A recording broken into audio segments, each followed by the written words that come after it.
ሰላም ጤና ይስጥልን ክቡራን ተመልካቾቻችንና አድማጮቻችን ዘውዱ መንግስቴ ነኝ ከዚህ ከአገረ እንግሊዝ። አሁን የዘውዱ ሾው አጫጭር ዜናዎችን አቀርብላችኋለሁ፣ አብራችሁን ቆዩ። በቅድሚያም ርዕሶቹን እንሆ። ፋኖ አስደንጋጭ ማስጠንቀቂያ ሰጠ፣ የጦር ጀነራሎችም ፍጥጫ ውስጥ ገቡ። ህወሓት ለኤርትራ ይፋዊ መልእክት አስተላለፈ። የአሜሪካን ድሮን ተመታች፣ ጦርነቱ ተጀምሯል። በፓኪስታን ከፍተኛ ጥቃት ተፈጸመ። የማንቸስተር ደጋፊዎችም በስርቆት ወንጀል ቁጥጥር ስር ዋሉ። አሁን ወደ ዝርዝሩ እንሄዳለን፣ አብራችሁን ቆዩም። ህዝባዊነቱ በተደጋጋሚ ጊዜ ያስመሰከረ የአማራ ፋኖ ሸዋ ጠቅላይ ግዛት አሳምነው እዝ ባገዛዙ የጫካው ክንፍ የታገቱ የኦሮሞ ብሔር ተወላጆችን ከፍተኛ ወታደራዊ ጥበብ በመጠቀም አስለቀቀ። ለፍትህ ለርትዕ የቆሙ የነጻነት ታጋይ ጀግናው የአማራ ፋኖ በየቀኑ ሰብአዊነት ብቻ መስፈርት ያደረገ የአባቶቹን የጀግንነት ውርስ በተግባር እያሳየ ሲሆን በትላንትናው ዕለት መነሻውን ከአዲስ አበባ ዓለም ከተማ በማድረግ ወደ ሸዋ ጠቅላይ ግዛት ደራ ጉንዶ መስቀል በመጓዝ ላይ የነበሩ የኦሮሞ ብሔር ተወላጆች ላይ ልዩ ቦታው ወንጭት በተባለ አካባቢ ሲደርሱ ነው ከቀኑ 8 ሰዓት ላይ በብልጽግና የጫካው ክንፍ የታገቱ ሲሆን የጀግናው ሰራዊታችን ለአስጨራሽ ተጋድሎ ያለምንም ጉዳት ማስለቀቁን ለታጋቾች ቤተሰቦችና ለመላው የደራ ጉንዶ መስቀል ከተማ ህዝባችን በታላቅ ኩራት እንገልጻለን ሲል ፋኖ መረጃውን ለዘውዱ ሾው ሚዲያ ልኳል። የብልጽግናው አገዛዝ ባሰማራቸው ወንበዴዎች ሀገር አማን ብለው ከቤታቸው ወጥተው በጉዞ ላይ በነበሩበት መኪና ውስጥ ነው የታገቱ ዜጎችን ለማስለቀቅ የህዝብ ልጅ የሆነው ጀግናው ሰራዊታችን ከፍተኛ ወታደራዊ ጥበብን በመጠቀም ዜጎቹን ከገታው ማስለቀቅ ችሏል ብሏል። ለህዝባችን እኩልነትና ነፃነት የወጡት አናብስቶች የአማራ ፋኖ ብሔራዊ ንቅናቄ ሸዋ ጠቅላይ ግዛት አሳምነው እዝ የአጼ ዘርዓ ያዕቆብ አንደኛ ኮር ናደው ክፍለ ጦር እና የአጼ አምደ ጽዮን ኮር አጼ ዳዊት ክፍለ ጦር የፋኖ ሰራዊት በመራቤቴ አውራጃ ነው በተለያዩ አካባቢዎች ሰፊ ከበባ በመፈጸም ዜጎች ከታገቱበት ሰዓት ጀምሮ ሌሊቱ ሙሉ በሰሩት ልዩ የቅንጅት ወታደራዊ ኦፕሬሽን በአጋጆች ላይ የማዳግም እርምጃ በመውሰድ 7 ወንድ 4 ሴት በድምሩ 11 የኦሮሞ ብሔር ተወላጅ ወገኖቻችንን ያለምንም አካላዊ ጉዳት ጀግናው ሰራዊታችን ማስለቀቁን በድጋሚ ለሰፊ ህዝባችን መግለጽ እንወዳለን ነው ያለው።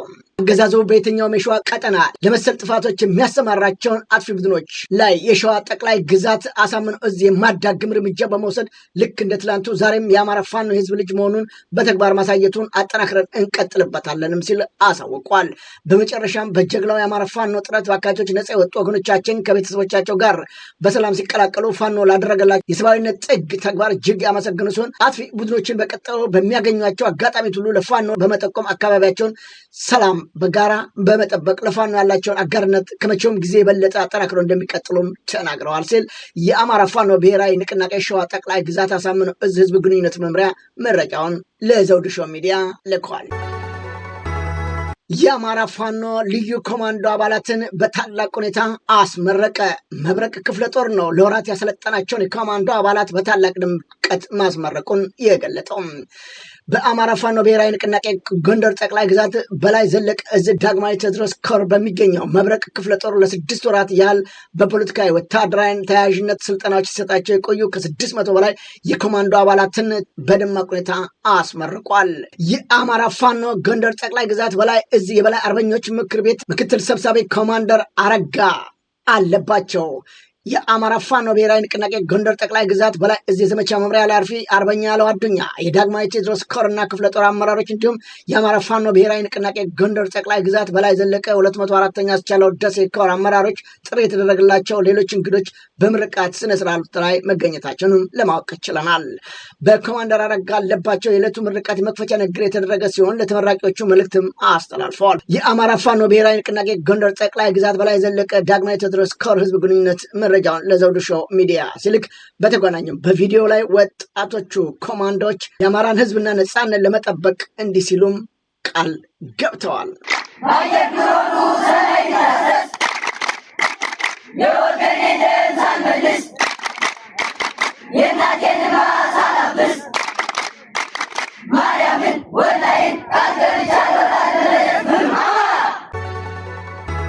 የጦር ጀነራሎቹ ፍጥጫ ውስጥ ገቡ።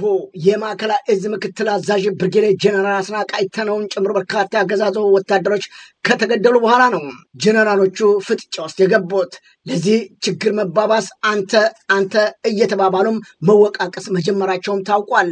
በሚዛሙን ቀጠና አንሻ ሰይድ እዚህ አርበኛ ጥበቡ ነበልባል ክፍለ ጦር አርበኞች በወሰዱት መብረቃዊ እርምጃ ነው የጠላት ከፍተኛ አመራሮችን ጨምሮ በርካታዎች ሙሉ በሙሉ በመደምሰስ አንጸባራቂ ድል ተቀዳጅተዋል። መነሻውን የምስራቅ ወለጋ ዞን መቀመጫ ከሆነችው ነቀምቴ ከተማ አድርገው ወደ ጊዳ አያና ወረዳ ሲንቀሳቀሱ የነበሩ የማዕከላዊ እዝ ወታደሮችና ወታደራዊ አዛዦች ዲቾ ተራራ ላይ ሲደርሱ ከባድ የሽምቅ ጥቃት ተፈጽሞባቸዋል።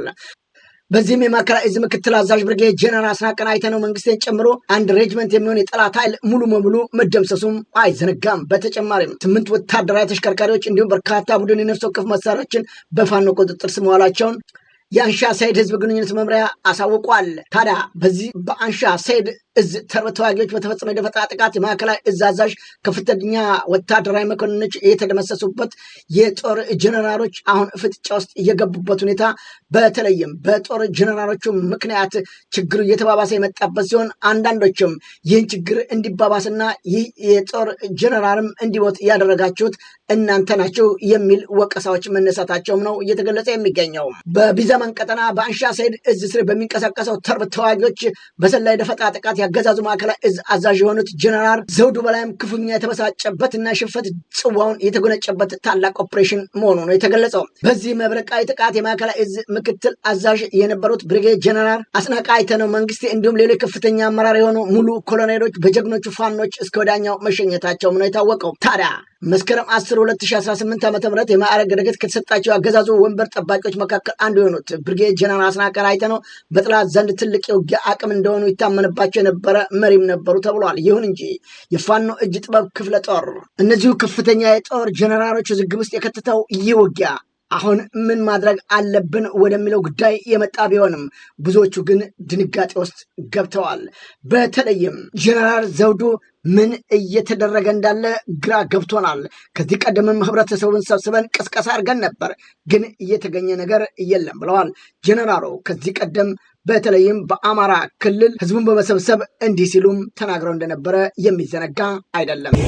5 እና 6 ሻለቆች ነው የሻለቃ ሰራዊት አባላት በህዝብ እንዲጨፈጨፉ የተደረገ።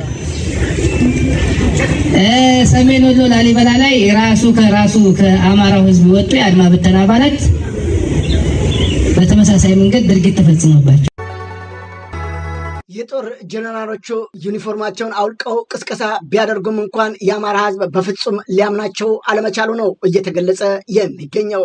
አንዱ አንዱን ቢጠቋቁምም ዛሬ ግን የአማራ ፋኖ ትግሉን አጠናክሮ ወደፊት መገስገሱን ቀጥሎበታል ብለዋል።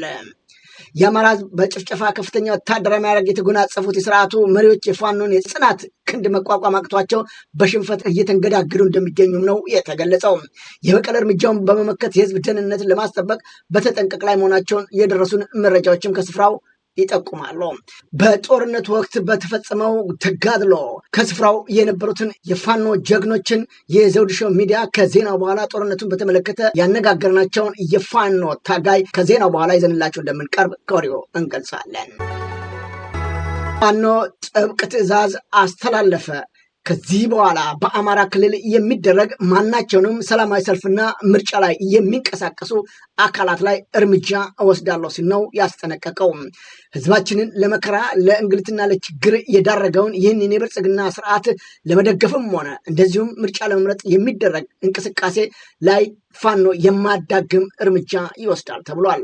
ታዲያ ይህ በእንዲህ እንዳለም ለሰባተኛው ጠቅላላ ምርጫ ተመዝግቦ ከነበሩ ፓርቲዎችም ውስጥ 6ቱ ከውድድር ውጭ መሆናቸውም ተረጋግጧል።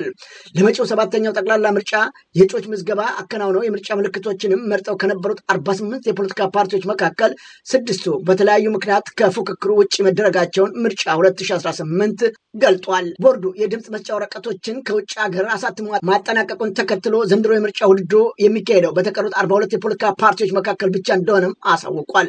ከምርጫ ውድድሩ ውጭ ከሆኑት ፓርቲዎች መካከል 3ቱ መሰረታቸውን በትግራይ ክልል ያደረጉ ሲሆን እነሱም በትግራይ ክልል ምርጫ ባለመካሄዱ ምክንያት ከውድድሩ ይወጡ ሲሆን ዲሞክራሲያዊ ስምረት ትግራይ፣ ስምረት፣ ትንሣኤ ሰባ እንደርታ እና ትንሣኤ ቃንጪ ሀቂ ፓርቲዎች ናቸውም ተብሏል። የተቀሩት 3 ፓርቲዎች ደግሞ በአመራሮችና የውስጥ ክፍፍልና በፍርድ ቤት ክርክር እጩዎች የተሰረዙበት የኢትዮጵያ ሶሻል ዲሞክራሲ ፓርቲ ኦሴደፓ፣ በበጀት ኦዲት ሪፖርት መዘግየት ምክንያት ምዝገባ ሳይሳካ የቀረው የሲዳማ ፌዴራሊስት ፓርቲ ሲያፓ፣ እንዲሁም ምክንያቱ በውል አላውቀውም ባለ ሁኔታ ከምርጫ የተሰረዘውና ቦርዱን የሚወቅሰው የጋምቤላ ህዝቦች ነጻነት ንቅናቄ ገሃነን መሆናቸው ታውቋል።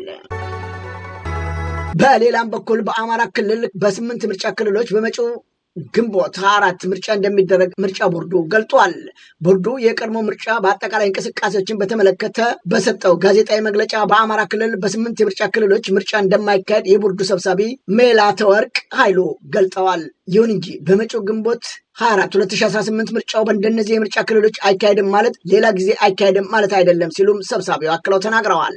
በአማራ ክልል 138 የምርጫ ክልሎች ያሉ ሲሆን በሁሉም የምርጫ ክልሎች ተወዳዳሪ እጩዎች መመዝገባቸውን የቦርዱ መረጃ ያመላክታል። በክልሉ ፓርላማ የሚወዳደሩ እጩዎች መካከል 11ዱ ያለምንም ተፎካካሪ እንደተመዘገቡ መዘገባችን አይዘነጋም። ቦርዱ በመግለጫው ምርጫ እንደማይካሄድባቸው የገለጻቸው 8 የምርጫ ክልሎች እነማን እንደሆኑ ዝርዝር መረጃ አልሰጠም። ህወሓት ለኤርትራ ይፋዊ መልእክት አስተላለፈ።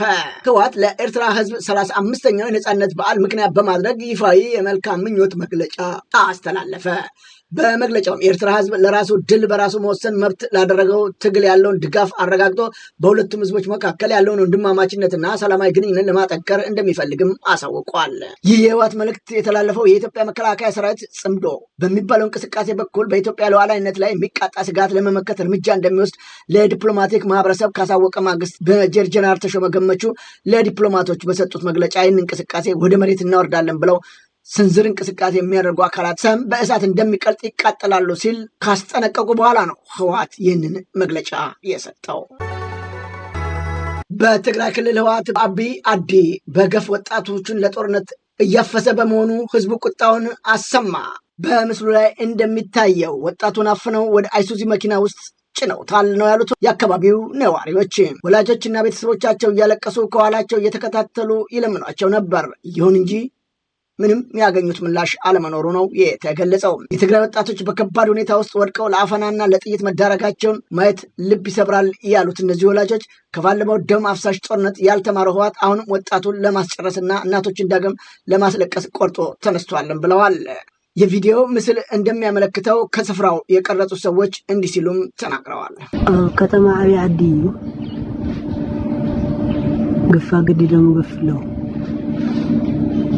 ናይስ ዘኖም ለፖሊስ ነው በግድ ወርቀኛ ለናረ መንገድ ለግነ ይወሁሉ ማለት ነው። ይህ በእንዲህ እንዳለም በአክሱም ከተማም በተመሳሳይ ሁኔታ ወጣቶች እየታፈኑ መሆኑን ከስፍራው ያገኘናቸው መረጃዎች ያመላክታሉ። የአክሱም ነዋሪዎች በየመንገዱ እንደ ዶሮ እየታነቁ ይወሰዳሉ። ከባለፈው ደም አፋሳሽ ጦርነት ምንም የተማረው ነገር የለም ህወሓት አሁንም ወጣቱን ለማስጨረስና እናቶችን ዳግም ለማስለቀስ እያደረገ ያለው ነገር እጅግ አሳዛኝ ነው ሲሉም ገልጠዋል። በከተማው በወጣቶች በሚታፈኑበት ሰዓት የህዝቡ ስሜት ይህንን ይመስል ነበር።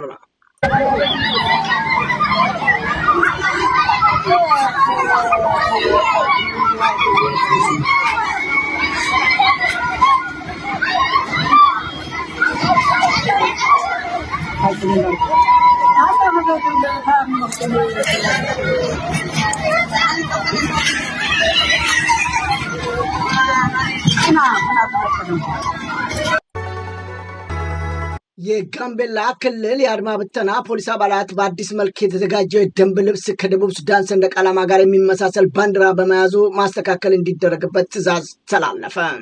ትዕዛዙ ከትላንት በስቲያ ያስተላለፈው የጋምቤላ ክልል ፖሊስ ኮሚሽን መሆኑም ታውቋል። የአድማ ብተና ፖሊስ አባላት ይጠቀሙበት የነበረውን የደንብ ልብስ ላይ ለውጥ እንዲደረግ ውሳኔ ያሳለፈው በክልሉ ከወራት በፊት የነበረውን የጸጥታ መደፍረስ ተከትሎ የተቋቋመው ኮማንድ ፖስት እንደሆነም ታውቋል። ከአንድ ወር በፊት ለተላለፈው ለዚህ ውሳኔ ምክንያት የሆነው የቀድሞውን የደንብ ልብስ የሚጠቀሙ ጽንፈኛ ቡድኖች በመንገዶች ላይ ጥቃት ሲያደርሱ በመገኘታቸው እንደሆነም ኮሚሽነሩ የተናገሩት። የጋምቤላ ፖሊስ ኮሚሽን በኮሚሽነርነት እንዲመሩ ባለፈው ወር የተሾሙት አቶ ዶሮ ኮሮ አዲሱ የደንብ ልብስ የተዘጋጀው የአድማ ብተና አባላቱን ከሌሎች የፖሊስ አባላቶች ለመለየት እንደሆነም ነው ያሳወቁት። አሁን ወደ ውጭ ዜናዎች እናመራለን። ሳውዲ አረቢያ መካ በሚሊዮኖች የሚቆጠሩ ሁጃጆች በአረፋ ኮረብታ ላይ ጸለዩ።